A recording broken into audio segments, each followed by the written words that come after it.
Dreaming of owning a property in a prime location with great proximity and fantastic neighborhood?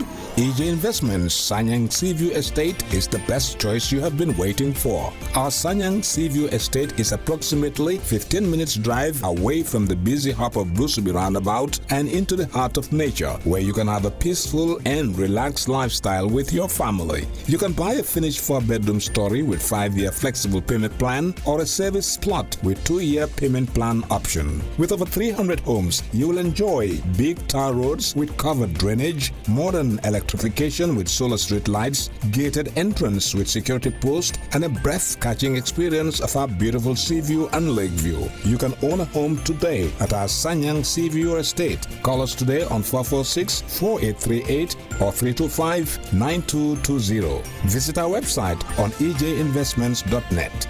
EJ Investments, first in property.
and welcome to Kerr Fatou Live, broadcasting directly from the Banjul International Airport to witness the arrival of Sierra Leonean President to the Gambia, His Excellency Julius Maada. Of course, as we can see in the background, we have the President of the Republic of the Gambia himself, Adama Barrow, accompanied with a high-powered delegation to welcome Maada into the country. Now, of course, Lamin Maada is not someone who is new to politics or the presidency in general. We knew that in 1992, he was part of a group of soldiers who overthrew the government, and that was in his late 20s. And of course, in 1996, he staged a palace coup, arguing that, of course, his former boss, who is Captain Van Strasser, wanted to renege the handing over of power to an elected civilian government. And of course, his supporters have always pointed to that and referred to him as the father of democracy. But his critics, on the other hand, has always pointed to human rights violations witnessed during his time as the president. But we're not here to talk about that today. But what does this visit mean to the Gambia when it comes to Gambia-Sierra Leone relations? Well, I think it's important, and this type of visits have been happening since the 1960s, which the first president of Sierra Leone, Jack Stevens, and Sadao Jawara of the Gambia, respectively. And you remember back in the days, during colonial time, there has not been any two British colonies who were as close as the Gambia and Sierra Leone. Even the British knew that the people of the two countries are somehow related. And because of administrative cost, the Gambia was being administered at some point through the governor of Sierra Leone. The University of Sierra Leone, which has Forabe College and Jala, have been built for both Gambia and Sierra Leone. So you can see that's why a lot of Gambians who have read agriculture, who are professors in history, etc., teachers, have had training at Forabe College, University of Sierra Leone. Because the Gambia and Sierra Leone owns the university. That's why if you went there at that time as a Gambian student, you are regarded not as an international student, but as a home student. Now, there in Freetown, there's an area called Klein Town, where you have a lot of what we call Aku Marabous. They are related to the Akus in Banjul, the Coles, the Campbells,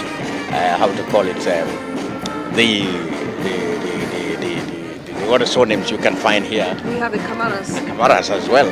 Plenty of them are in Sierra Leone, and they are related to the Gambia. And these relationships have been built up over the long years since Gambia's independence. I mean, wherever you go in this town now, even in this airport, you see a couple of Sierra Leoneans even walking here, let alone those who are resident elsewhere, from here to Basian. So the Gambia and Sierra Leone have always had very close relationship. I have said that there have not been two colonies of Britain who were as close as these two.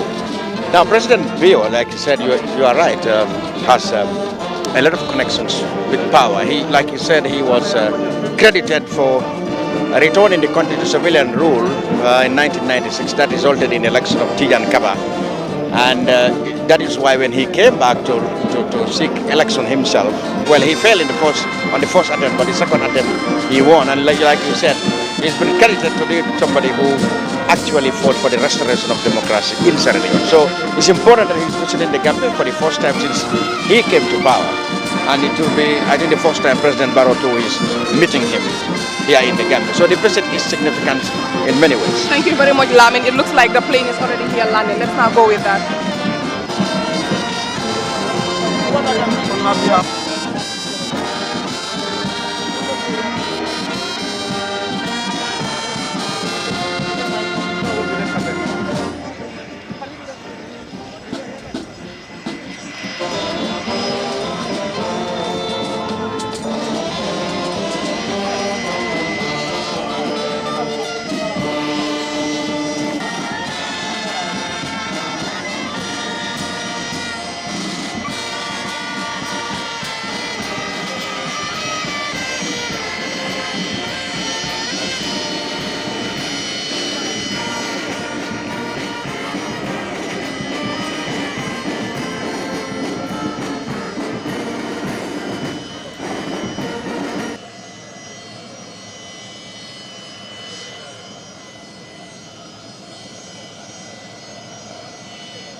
Just wait. I know, it's just. I don't get this guy.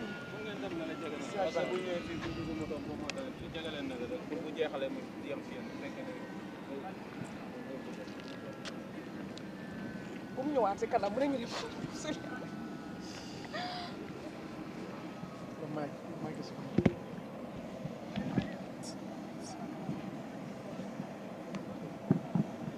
Nga ba guys?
I don't know how many different you can have here.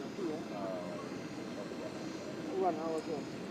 If you just come in there, what you think about? If you want tomorrow, yes. I don't even know if he's not making it. I'm not even sure yet, but I don't think yeah, he's just on a booking in case you want to. So I think this is his second visit. No, yeah, the last time that wasn't him. You don't need to. The bike from along with it. Yeah, but he has been in the Gambia many times. I know, when before he became president. Yes. And he was opposition with that. Yes.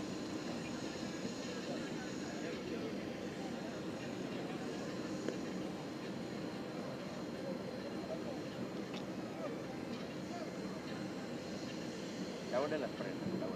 Ahora.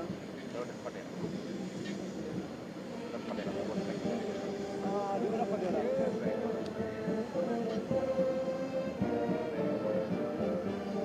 So where is he? Maybe UN side. No, maybe UN. Is it US or UN? US level. This man was kept together.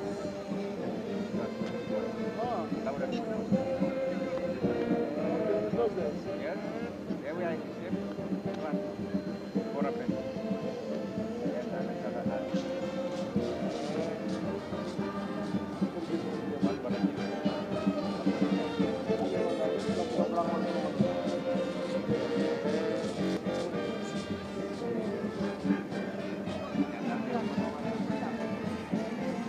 Am I allowed to go?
No. I just want to get the sound. No. If you throw it, you don't throw it. That's what I'm telling you. Please. Not throw. No problem.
We just witnessed the arrival of Sierra Leonean President, His Excellency Julius Maada, and like we were discussing before, Cham, there's a long-standing history between the two countries. But most importantly, what does this visit mean as far as Africa integration is concerned? Well, he was meant to witness our 54th independence anniversary, but as you can see, of course, he came a day later than that. But then it is interwoven with a state visit, which is going to last for a very good 3 days, which in itself is I mean, quite telling, because normally heads of states are only, they cram everything in one day or two, but even the length of his stay shows you the amount of time and activities he wants to do and interactions he wants to do with the Gambia people as well as the people of Sierra Leone. Like I told you, there's a strong presence of Sierra Leone population in the Gambia. So his visit, as you said, is significant in terms of African integration. Well, Sierra Leone and the Gambia, I've told you, have a long established relationship. They are both members of ECOWAS, long-standing members actually, for that matter, the African Union, the sub-region, if you like, and even in the West African Monetary Union, and a lot of other sub-regional bodies that they share in common. And his visit, I think, is going to strengthen that relationship. And I know it wouldn't be my surprise if he extends invitation to President Barrow himself to go there, because it's been 2 years since he came to power and he's not been to Sierra Leone after being to many places. So that's quite a surprise actually, because apart from Senegal, I think the only other country that is closer in terms of relationship between the Gambia is Sierra Leone. So it's only natural that this visit is going to be reciprocated. I'm sure in the not too distant future. Hopefully it will. Now, of course, in his forward, in the Sierra Leonean People's Party manifesto, this guy has always set his eyes on certain key areas. Of course, one of them is economic transformation, human development, and infrastructural development. Now, how do you assess his term in office so far? Well, you know, he's a very pragmatic man. Even when he was in the military government of the NPRC, that is the National Patriotic Council or whatever, Revolutionary Council, when he was number 2 under Strasser, he was always the action man, and he was more rational in terms of maturity among all those NPRC leaders. In fact, as history has shown, that he organized a palace coup when Strasser was getting out of hand, and when he came, he was more level-headed, and I'm not surprised that he made those kind of proclamations when he came to power. He said he's going to transform the economy and wipe out corruption, and he has taken steps on that. Improve governance as well. Some of the things that most African leaders are not good at achieving. Are not good at achieving. He's been very pragmatic, although some of his actions have been controversial. For example, opening up inquiry into the former government, that has proven to be a little bit of controversy. But then his objective, he said, was to clean the country. Those who stole people's money, he believed, must account for it. But that's a controversial move, actually. It has divided the people. So he has a lot of work to do, both in pursuing his policies as well as reconciling the people. Thank you very much, Lamin. Well, we will now end our live broadcast here, coming to you live at the Banjul International Airport, like I mentioned earlier on, to witness the arrival of Sierra Leonean President to the Gambia, His Excellency Julius Maada. Thank you very much for watching, and bye. Dreaming of owning a property in a prime location with great proximity and fantastic neighborhood? EJ Investments Sanyang Seaview Estate is the best choice you have been waiting for. Our Sanyang Seaview Estate is approximately 15 minutes drive away from the busy hub of Brusubi roundabout and into the heart of nature, where you can have a peaceful and relaxed lifestyle with your family. You can buy a finished 4-bedroom story with 5-year flexible payment plan, or a service plot with 2-year payment plan option. With over 300 homes, you will enjoy big tar roads with covered drainage, modern electrification with solar street lights, gated entrance with security post, and a breath-catching experience of our beautiful sea view and lake view. You can own a home today at our Sanyang Seaview Estate. Call us today on 446-4838 or 325-9220. Visit our website on ejinvestments.net. EJ Investments, first in property.